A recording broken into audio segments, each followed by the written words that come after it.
Hello friends, in this video we're going to look at this little Voice of Music model 8810 amplifier. It says 10 watts peak output. This is kind of a cute little tube amplifier if you're a tube amplifier guy or gal. You can see in the front we've got volume, bass, treble, and off is ganged with the treble for some reason. Microphone and phono stereo input.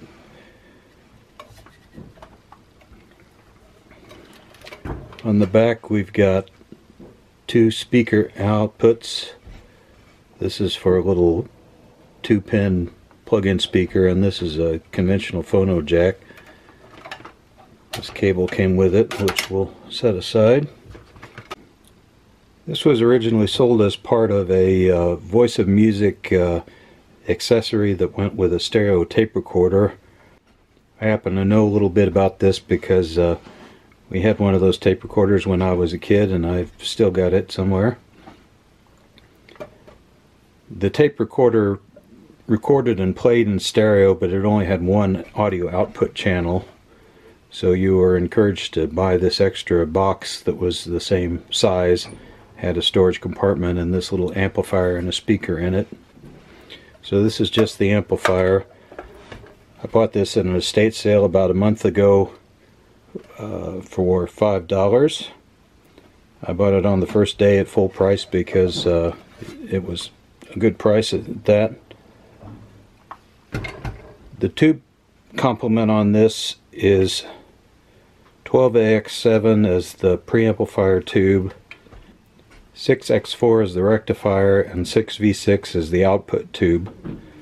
So this is pretty similar to a Fender Champ or any really simple single channel tube amplifier. And I have a project vision in mind for this, but first we have to see what kind of condition it's in. I haven't done anything with this yet. As usual, you're seeing this as I am. Now I usually just plug things in and kind of see what happens, but there are some safety concerns here that we can consider. One, it's got this strange power thing on it that presumably the previous owner lashed together. The other thing is, if the capacitors have gone bad in this, it could kind of torch itself. So I'm going to go off script here and kind of take it apart first and do some checks. We also have a potential for shock hazard here. This is a 2-wire cord, which is standard in the day, unpolarized, but in the worst case that could be connected directly to the chassis here, leading to a shock hazard if you happen to plug it in the wrong way. So we'll also look at that. I'm using my multimeter set on the continuity setting, and I've stuck one side here into the chassis, so just to show that's working. Here's other parts on the chassis. So let's go over to the ends of the plug. Nothing. So that's good. I'll just stick it in here to just be sure. Nothing. So doesn't look like there's a shock hazard here. As an additional test, I've hooked up the two voltmeter probes to the input power connector. With the unit turned off, we're showing OL, which means infinite resistance. I'll turn it on, and that goes to about 56 or something ohms, which makes sense. That suggests that the input power transformer is good on this unit. It's going up a little bit, but that has to do with the reactance of the transformer. I'm going to go ahead and take all the pieces off. We can see the inside. I usually do that afterwards, but we'll Like I said, we're doing this in different order this time. We've got a variety of screws that look like they can come out easily.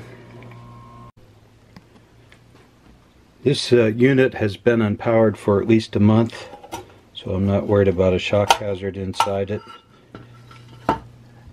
And let's look at what we have in this panel.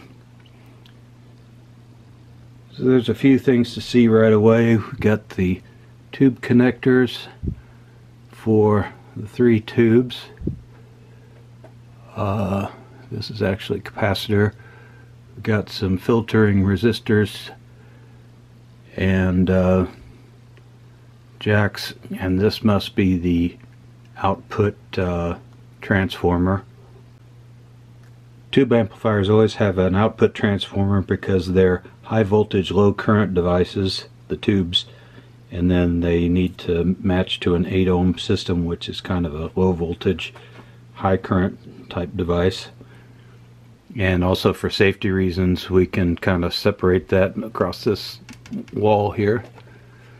So let's take off the next section and see what's there. Here's a nice touch. Tube amplifiers of this era often included a schematic built in, or at least a tube diagram, so that you could replace the tubes and get the right one in the right spot. So if a service tech needed to service this, they wouldn't need to have a service manual or anything. They could just consult the built-in schematic. Sometimes the heat fries these up. I've seen them kind of toasty before, but there probably isn't much heat going on in this section because there's no tube elements and just passive elements.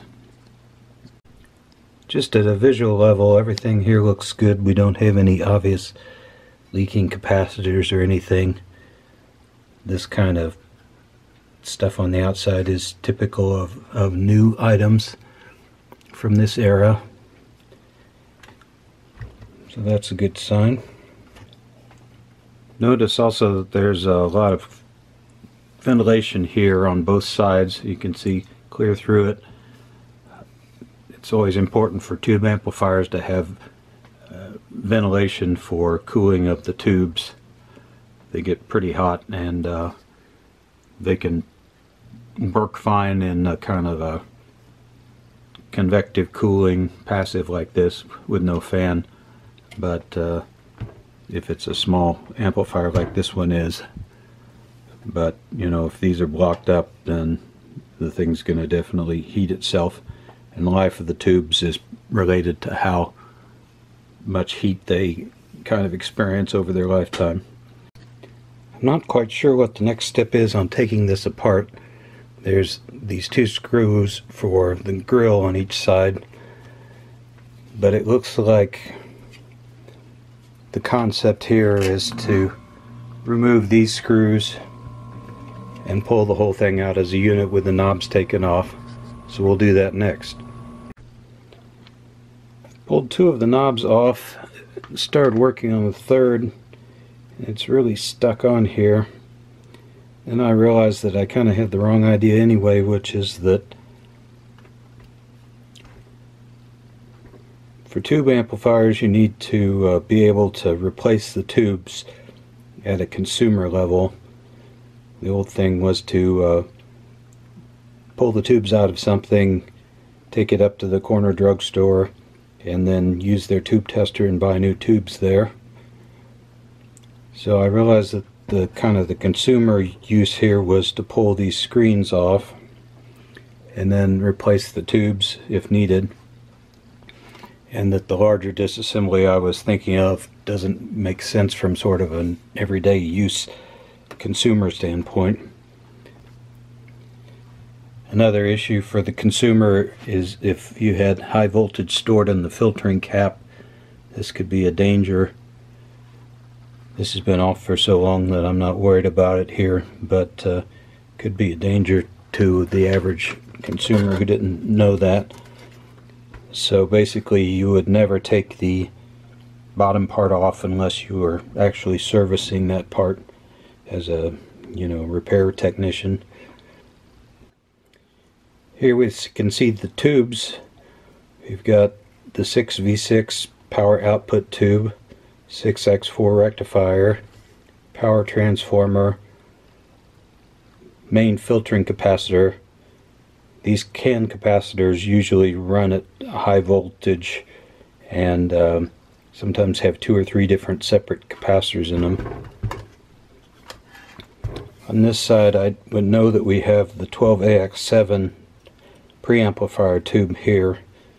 Those are almost always shielded because they're working with really low signal levels.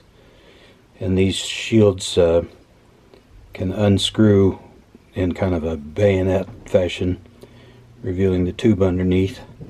So I'm going to pull that off separately, which is a two-handed operation. I've also broken some 12AX7 tubes in the past doing that, so I'm going to be pretty careful. I was wrong about that. This is actually a friction fit system instead of a bayonet, but I managed to get it off there without breaking the tube. And this unit has Voice of Music branded tubes, which some of the manufacturers had their own brand at that era. These are always made by some major tube manufacturer, but they're just branded with the equipment manufacturer. So this could be an RCA tube or GE or Sylvania or whatever. The other two tubes also have a Voice of Music logo on them, this red VM. So that's all par for the course. That suggests that these are the original tubes that came in the unit. They could still be good after 60 years, depending on how much this was used over the years.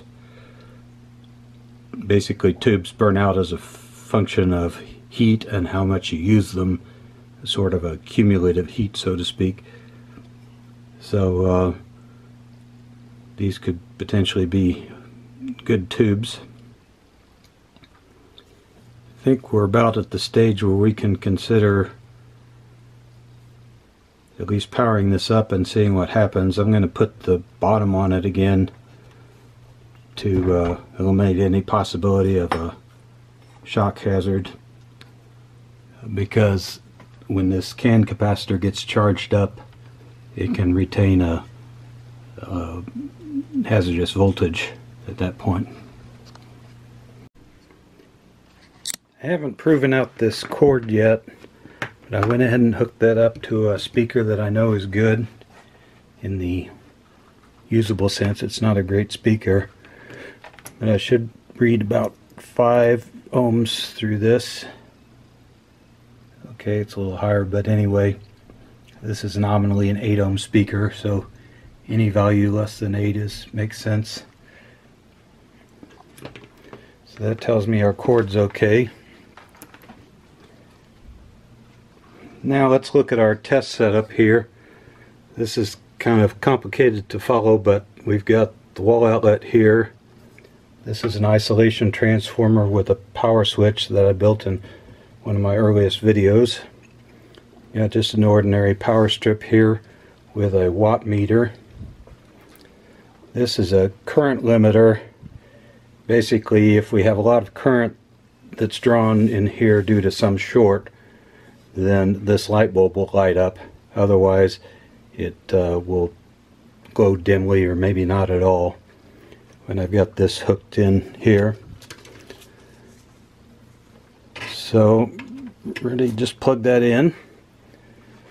We shouldn't really need the isolation transformer because we've already checked out the safety aspects of this, but you know, it's kind of a belt and suspenders thing. So I'll turn that on. Make sure the unit is off. Turn this on. We should see 0 watts after it settles in. Of course, no light. I'm going to turn this on and we'll watch for a light of some kind.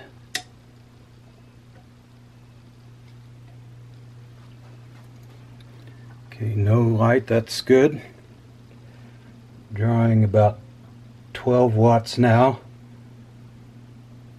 the tag on this unit says 10 watts. Maybe that's supposedly the output power, drawing 30 watts as it warms up. Should be able to see the tubes glowing. So the 6V6 tube is glowing. That doesn't prove everything, but it's a good sign. And the 6X4 and the 12AX7. I didn't put the shield back on that because we're not trying for audio perfection here. Gone ahead and hooked up this microphone. So after having done all the homework I can think of, ready to give it a try.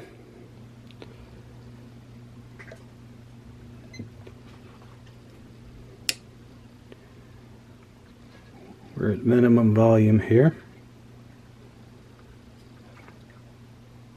Does it work? Does it work? Still warming up. I'm hearing a hum. Does it work? I think it works.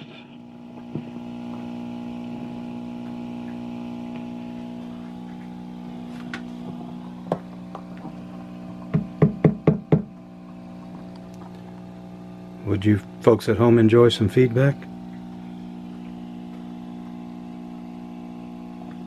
Guess we need to turn it up louder. There we go.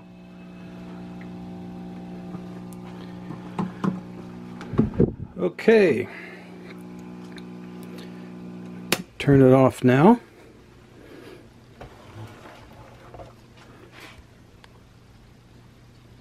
So this has been a real success. I'm going to go ahead and put the screens back on it separately. I plan to do a second part where we look at the circuit design of this in more detail. I think this is a really good educational unit for a simple tube amplifier circuit design. And also, this is very similar to, or can be converted to, a Fender Champ. Basically, possibly making some wiring changes or even just leaving it as is. It's pretty close to a Fender Champ, which has this same Class A 6V6 and 12AX7 lineup. So that concludes our video. Thanks for watching, and bye-bye.